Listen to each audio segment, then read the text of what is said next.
नमस्कार दोस्तों, स्वागत है आप सभी का मेरे चैनल विज्ञान शास्त्र पर। मेरा नाम है Nilav, I am from IIT Delhi. आज हम शुरू करने वाले हैं JEE advance previous year question series का एक बहुत ही महत्वपूर्ण chapter real gases. Session start करने से पहले कुछ जरूरी बातें। पहले इस चैप्टर को एक बार अच्छे से रिवाइज करके आना। जब क्वेश्चन आए तो पहले खुद से ट्राई करना। अगर सॉल्व हो जाए तो अपने आंसर क्रॉस चेक करो और अगर नहीं हो पाए तो टेंशन मत लेना, सोल्यूशन तो मैं करा ही दूंगा। और हाँ, आज के सेशन में मैं ना सिर्फ सवालों को सॉल्व कराऊंगा बल्कि उनके पीछे जो कॉन्सेप्ट छुपे हुए हैं उनके भी डिटेल में समझा दूंगा। तो चलिए शुरू करते हैं और सीखने को मजेदार और असरदार बनाते हैं। तो आज का जो टॉपिक है वो है रियल गैस। अब रियल गैस में आप सभी को कुछ चीजें तो याद होना ही चाहिए। मतलब पहला जो चीज है वो है वैन गैस इक्वेशन। अब वैन गैस इक्वेशन क्या होता है? P plus N square A by V V minus N V physical to inactive. ये तो याद होना ही चाहिए। इसके बाद कुछ चीजें तो और भी याद होना चाहिए। सॉरी, ये भी स्क्वायर होगा। जैसे कि ए और बी क्या होता है वो मैं थोड़ा भी बता भी दूंगा कि ए और बी कांस्टेंट का सिग्निफिकेंस क्या होता है, क्योंकि थियोरेटिकल क्वेश्चन भी आ सकता है। थियोरेटिकल क्वेश्चन भी इधर से बस बन सकता है। तो और तो ज्यादा कुछ नहीं है, और तो हम लोग क्वेश्चंस देख लेते हैं। तीन ही क्वेश्चंस आए हैं आज। तो तीन क्वेश्चंस डिस्कस कर लेंगे हम लोग आज। तो तीन क्वेश्चन में जो पहला क्वेश्चन है बोला है था कॉम्प्रेसिबिलिटी फैक्टर ऑफ एक gas has compressibility factor. Compressive factor क्या होता है? जेड ऑफ 0.5, मतलब Z is equal to 0.5। And molar volume मतलब वीएम क्या है? 0.4 टीएम3 मोल इनवर्स। मोलर वॉल्यूम मतलब वॉल्यूम एक मोल का वॉल्यूम।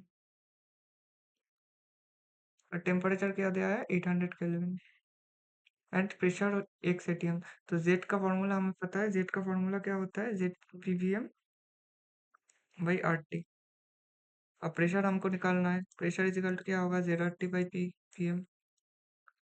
अब जेड क्या है? 0.5 इंटू आर। आर क्या होगा? आर हमें प्रेशर में निकालना है तो 0.0821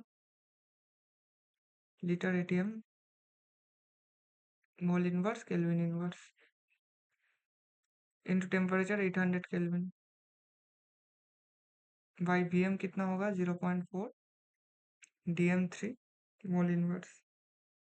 तो इधर से अगर कैलकुलेट करोगे तो ये मान लो इसे 0.08 ही मान लो लगभग। तो ये तो हाफ है। तो ये कैलकुलेट करने से क्या आ रहा है? हाँ, 80 आ रहा है। ये देख लेना। इसका कितना आएगा? एक्स इजिकल टू 80, मतलब एटीएम में आएगा प्रेशर।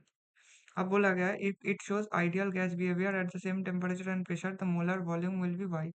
अब if it shows ideal gas equation, ideal gas equation अगर शो करे तो फॉर्मूला क्या होता है? PVM equal to N. तो निकालने बोला है वीएम। वीएम क्या होगा? N R T by P. अब इधर तो कुछ मोल का बेसिस पे कुछ बोला नहीं गया है, तो मोल हम लोग 1 मोल मान लेते हैं। तो 1 mole into 0.0821 litre ATM mole inverse volume inverse, sorry litre mole inverse kelvin inverse into temperature है 800 केल्विन और प्रेशर है 80 एटीएम। तो इसका जो वैल्यू आ रहा है, इसका वैल्यू आ रहा है almost 0.8 litre mole inverse. Mole inverse मान लो कि अगर मैं इधर 1 मोल रख दूं तो ये मोल इनवर्स नहीं आएगा। ये डिलीट ही कर देता हूँ। 1 मोल मान के चलो तो ये बेहतर होता है। तो ये एक्स का वैल्यू है, ये वाई का वैल्यू है। तुम्हें पूछा है एक्स बाई वाई का वैल्यू कितना है? तो एक्स बाई वाई का वैल्यू होगा 80/0.8, मतलब 800/8 इक्वल टू 100। तो इसका जो वैल्यू आ रहा है इसका आ रहा है 100। तो इसका तो आंसर आ रहा है 100।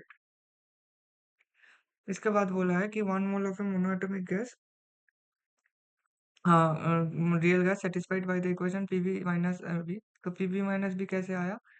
ये तो है normal equation, N square A by V square B minus N B is equal to N R T. अगर मैं इसे 1 मोल के लिए लिखूं तो 1 मोल के लिए क्या होगा? P plus A by B square B plus B minus B is equal to R T. अब इसे देख लो थोड़ा सा, वो ए और बी के बारे में जान लेना चाहिए। ए और बी के बारे में एक सेकंड में फॉरवर्ड कर लेता हूँ।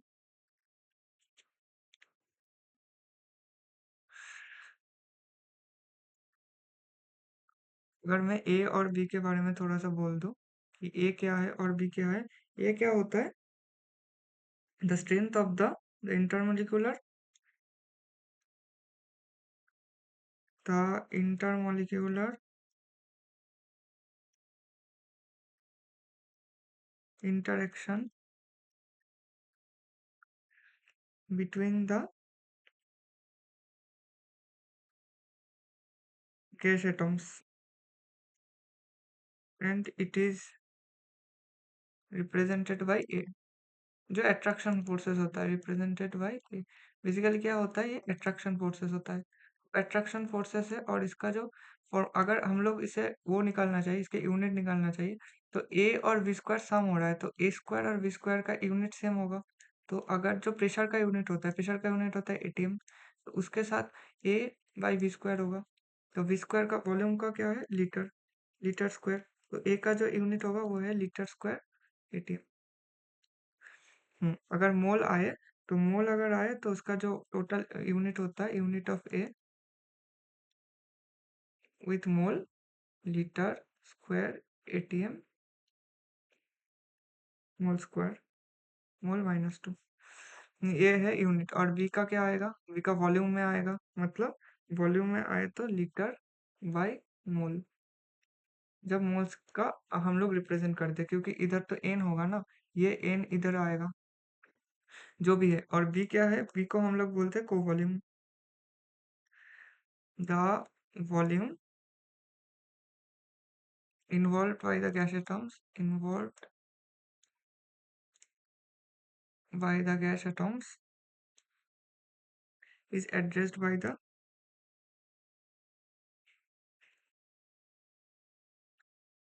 component NB, component NB। तो ये तो रहा बी को वॉल्यूम रहा। अब बोला गया है कि को वॉल्यूम क्या होता है? अब involve in gases bye addresses, तो ये रिपल्सिव फोर्सेस के लिए होता है, रिपल्सिव फोर्सेस के लिए होता है। और ये क्या होता है? अट्रैक्टिव फोर्सेस के लिए। अगर ये है तो क्वेश्चन से में बोला गया है तो ए नहीं है, मतलब कोई अट्रैक्टिव फोर्स, अट्रैक्टिव फोर्स उसका दिक्कत नहीं होगा। तो एक बार बोला गया है कि V इज कांस्टेंट बोला गया है, 1 mole of monomer satisfied the equation, the relationship of the inter atomic potential Vr and A inter atomic distance R for the given value. अब नॉर्मल में तो ये होता है ना, ये नॉर्मल होता है, मतलब थोड़ा सा नीचे आके इधर जो आता है ये नॉर्मल होता है। अब इसमें इधर जो फैक्ट होता है, ये फैक्ट किस लिए करता है?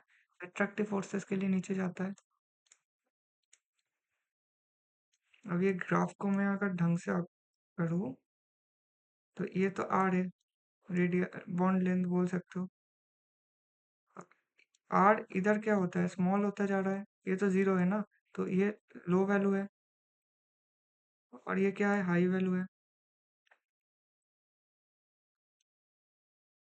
तो लो वैल्यू में क्या होगा? रिपल्सिव फोर्सेस होगा।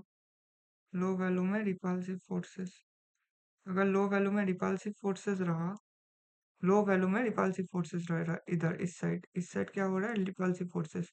तो रिपल्सिव फोर्सेस में क्या फैक्ट होगा? वॉल्यूम, को वॉल्यूम, इधर फैक्ट आएगा, मतलब वी फैक्टर आएगा, वी फैक्टर डोमिनेंस।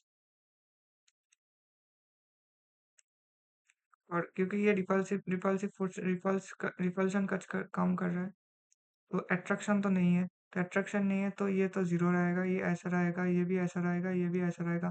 मगर आते आते जब तुम्हारा वो काम करने लग जाएगा, रिपल्सिव फोर्सेस काम करने लग जाएगा, तो ये ऊपर चला जाएगा। ये तो नहीं होगा क्योंकि no attraction, no attraction terms. तो जो वैल्यू आ रहा है ये क्या आएगा? ऊपर चला जाएगा सीधा। तो ये है एक्चुअल आंसर सी। अब बोला गया है थर्ड, जो ये लास्ट क्वेश्चन है, for 1 mole of a van der Waals gas when V is equal to 0 and temperature is equal to 300 kelvin, PV versus van der Waals gas क्या होगा? P plus N square A by V square, V minus N V is equal to N R T.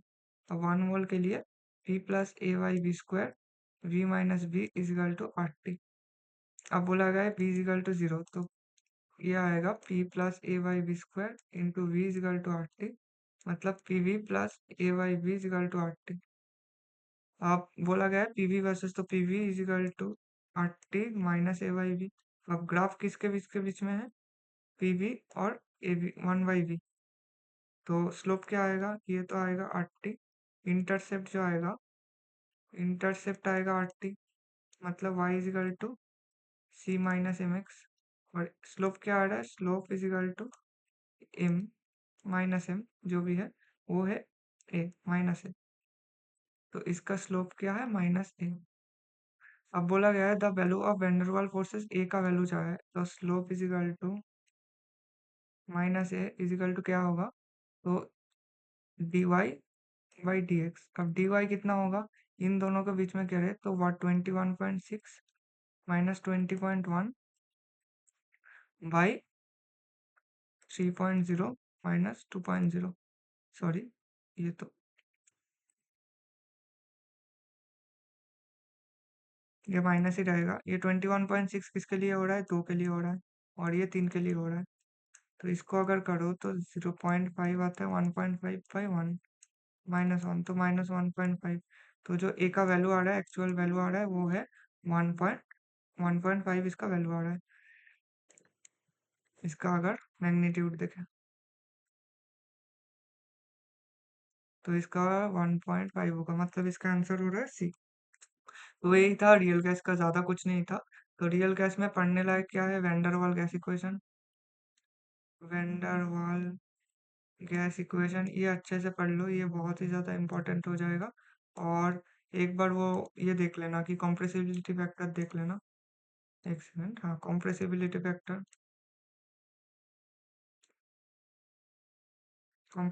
Factor देख लेना।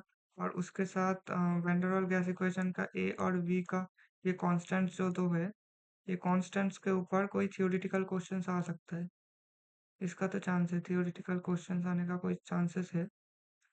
और जो last में जो question दिखा था वो तो नॉर्मल क्वेश्चन था। हाँ ये तो बी का ही था। और हाँ, reduced van der Waals gas equation, reduced van der Waals gas equation मतलब जो पी वी माइनस बी और T van der Waals gas equation, ये एक बार देख लेना, ये भी अच्छा होगा देखने से। और यही था आज के लिए वीडियो में, और कुछ ज़्यादा कुछ नहीं बताना है आज के वीडियो में। हाँ, ये तीनों क्वेश्चंस हो गया, तीनों क्वेश्चंस कंप्लीट हो गया। मैं इसके बाद आइडियल गैस का इक्वेशन वीडियो भी अपलोडेड है, ये रियल गैस का वीडियो अपलोड हो गया, मैं दोनों अलग अलग कर दिया हूँ। और अच्छे से जेई एडवांस का प्रिपरेशन ले लो, और जेई एडवांस के प्रिपरेशन में और वीडियो अच्छा लगा तो लाइक कर देना भाई, सब्सक्राइब भी कर देना। और I am from IIT Delhi too. और अगर कोई जेई एडवांस के लिए या फिर जेई मेंस, जेई और नीट के लिए अगर कोई भी असिस्टेंस लगे, मैक्सिमम तो तुम बच्चे जेई एडवांस के लिए ही होगे, तो मुझे ज़्यादा मैं एक्सप्लेन नहीं करता हूँ क्योंकि कोई फ़ायदा नहीं है, क्योंकि तुम्हें बेसिक्स पता होता है। तो बेसिक्स पता होता है तो मतलब तुम जेई एडवांस के लिए पढ़ रहे हो ना, मेंस नहीं है ये। मेंस तो हो गया, अब तो एडवांस है ना। तो एडवांस में टाइम वेस्ट मत करो, जितना हो सके मतलब शॉर्ट वीडियो देखो, कंप्लीट करो, खत्म करो बस previous year questions. Last 10 years का काफ़ी है, उसके ज़्यादा 2012 से पहले का करने का कोई मतलब नहीं बनता। अब तो रियल गैस अच्छे से कर लेना, कोई दिक्कत नहीं होता। और अगर कोई दिक्कत हुआ तो मेरा मेल आईडी पे मेल कर सकते हो, malik@gmail.com। और मेरा फ़ोन नंबर भी ले लो, 7439 604317। अगर किसी को कोई भी असिस्टेंस चाहिए, कोई भी सवाल नहीं सॉल्व हो रहा है, कोई दिक्कत हो रहा है, तो मुझे कमेंट सेक्शन में भी बता सकते हो। ओनली व्हाट्सएप ही ओनली व्हाट्सएप करना, कॉल वॉल मत करना भाई। और अगर कोई दिक्कत है तो मतलब कमेंट कर देना, मैं क्वेश्चन को कमेंट में आंसर कर दूंगा, कोई दिक्कत नहीं होगा। Thank you for the video, आज का वीडियो के लिए इतना ही। मिलते हैं नेक्स्ट वीडियो में। Okay bye.